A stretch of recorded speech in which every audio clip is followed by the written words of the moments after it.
Hello, and welcome to another episode of Breathe More. Today, I want us to reflect on what change means to me and what comes up for you when you think of creating change in your life. If you're like the average person, change could feel very scary. So, when you're thinking about making a change in your life, does your mind immediately go into a place of panic? Does your brain go to come up with the worst case scenarios? Or maybe you experience your mind going blank and you have no idea where to start. You're definitely not alone if these are some of the things that come up for you when you're thinking about making a change, creating change. And this is because our brain evolved so that we don't have change in our life. Our brain has evolved to fear the unknown. Our brain wants to be able to predict every day what's going to happen so it can keep you alive. And so when there's even the thought of doing things differently, of creating change, your brain might immediately label that change as dangerous. And it can trigger anxiety, and it can list off all these potential negative outcomes that might come from this change. Our brains have been wired to follow routine and the same habits.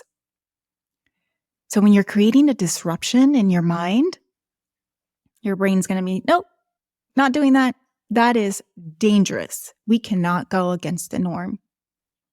Another reason why change can be so difficult is due to our environment and the people in our life.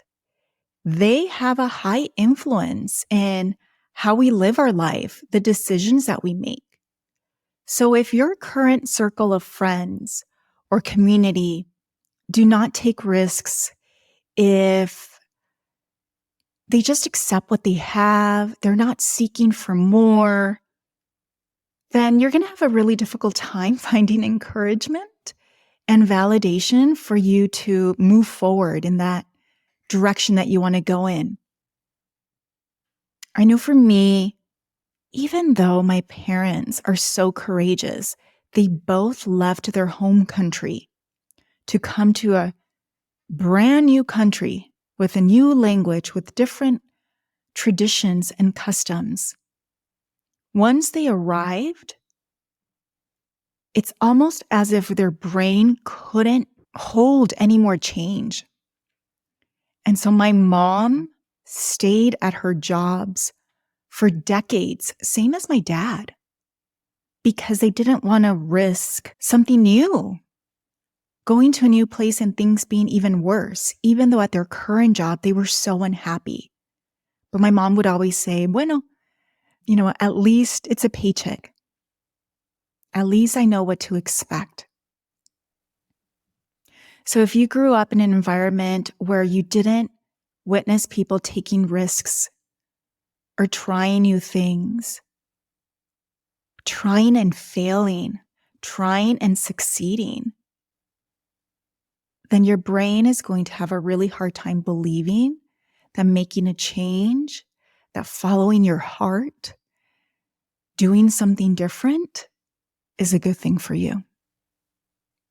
Another really big thing that stops us from creating change in our life is the fear of failure. Failing, that can hurt our ego. It's such a vulnerable experience. Not only did it take everything inside of you to make the decision that you are going to make that change. You're going to quit your job. You're going to end that relationship. You're going to launch that side hustle. And then if things go wrong, if you fail, that is so hurtful for our ego. It can bring up so much shame. And also then your brain and maybe even your community will point out, see, that was a mistake. You shouldn't have done that.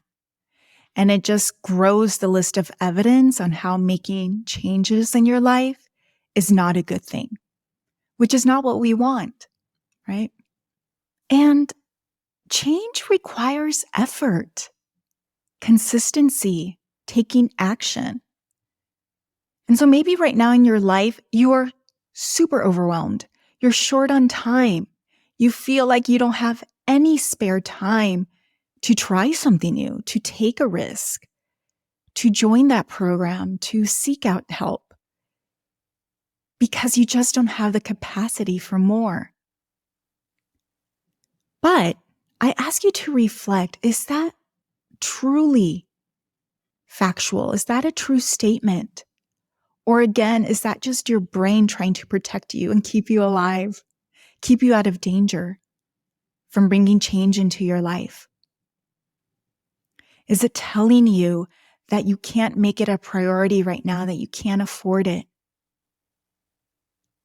Because it wants to keep you in the same place where it knows what to expect, how to keep you safe, how to keep the quote unquote peace.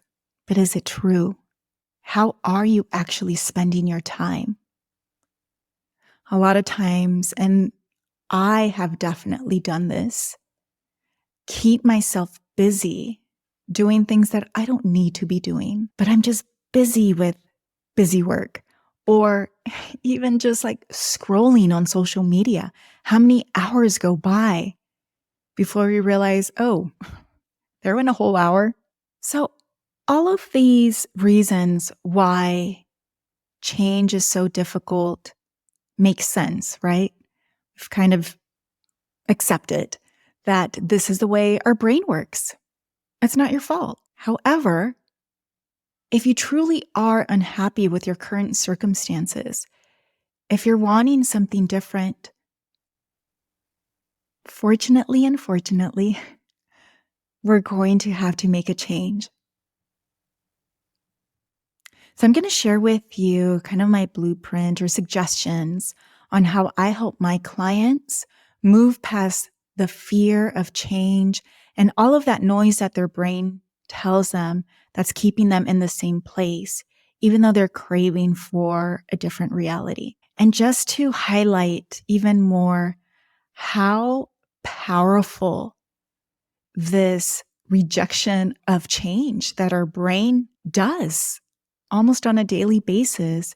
I see it when people reach out for support. I offer free clarity calls. They're 30-minute calls where you and we just talk about what's going on in your life. I help you move a little bit of energy, and then I give my recommendations on whether or not any of my programs would be beneficial for you.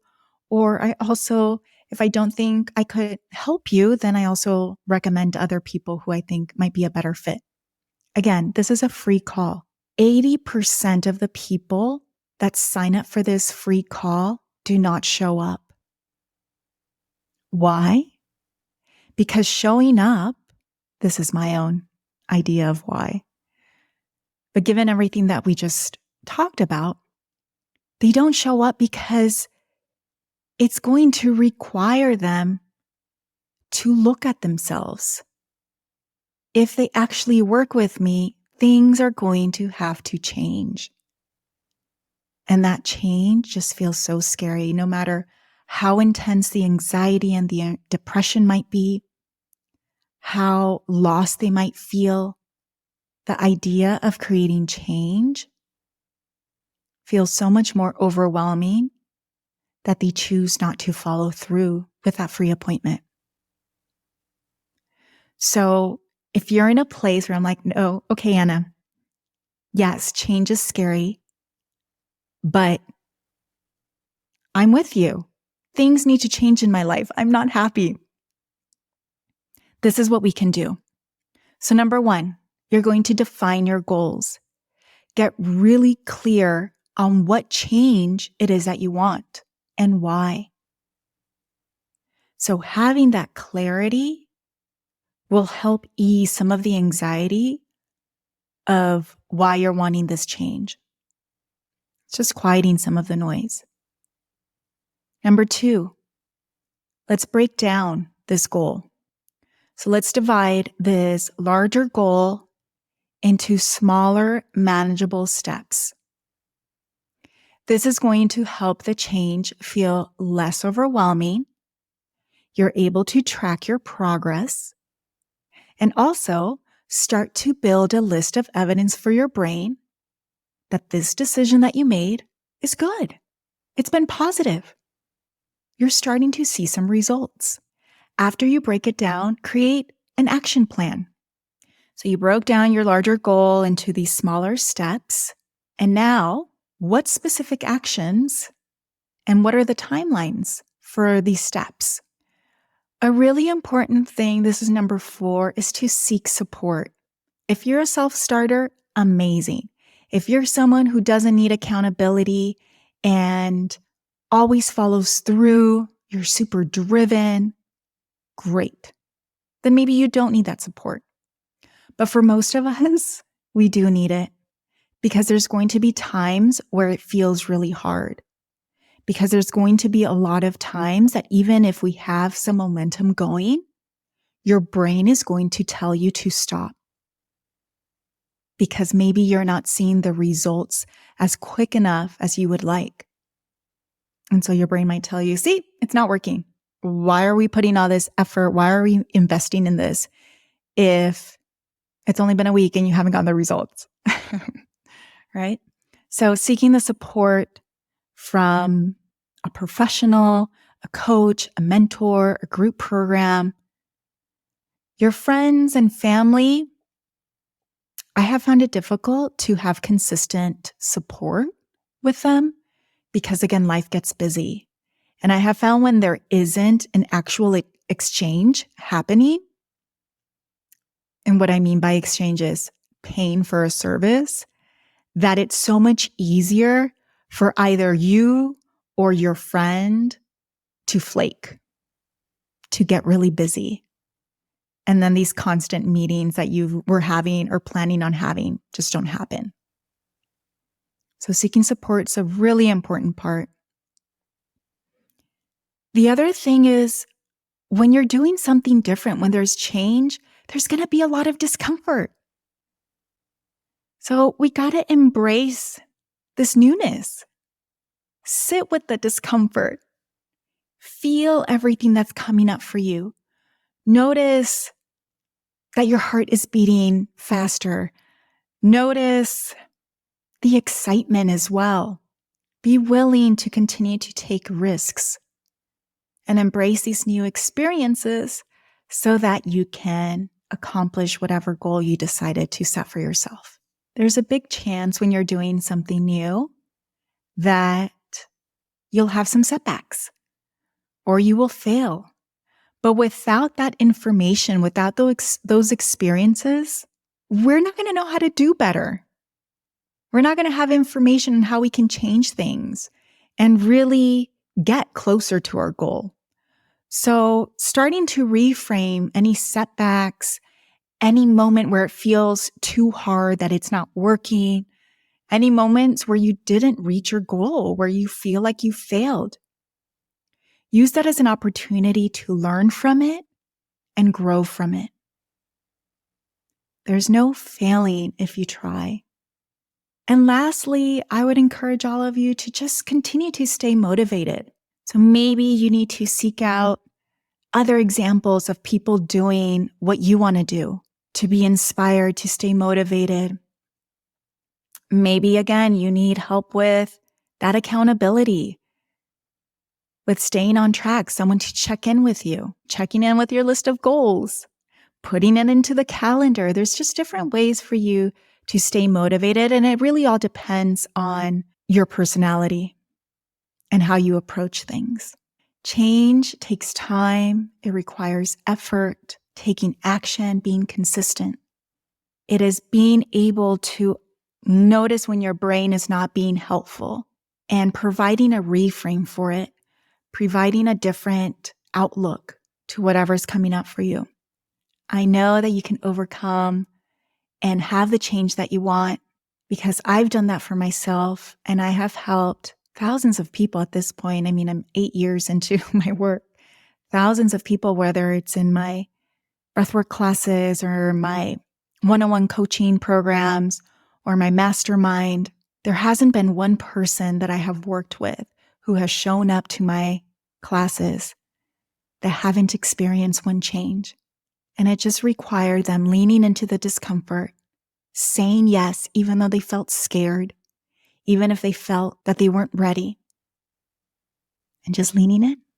I hope you found today's episode helpful, thought-provoking. Please reach out if there's something right now that you're working towards or a change that you know that needs to happen, but you're feeling stuck. And I also invite you to check out my Dream Bigger Mastermind. This is the best container that I have right now for you to be in a safe environment where we welcome change, where change is actually expected of you.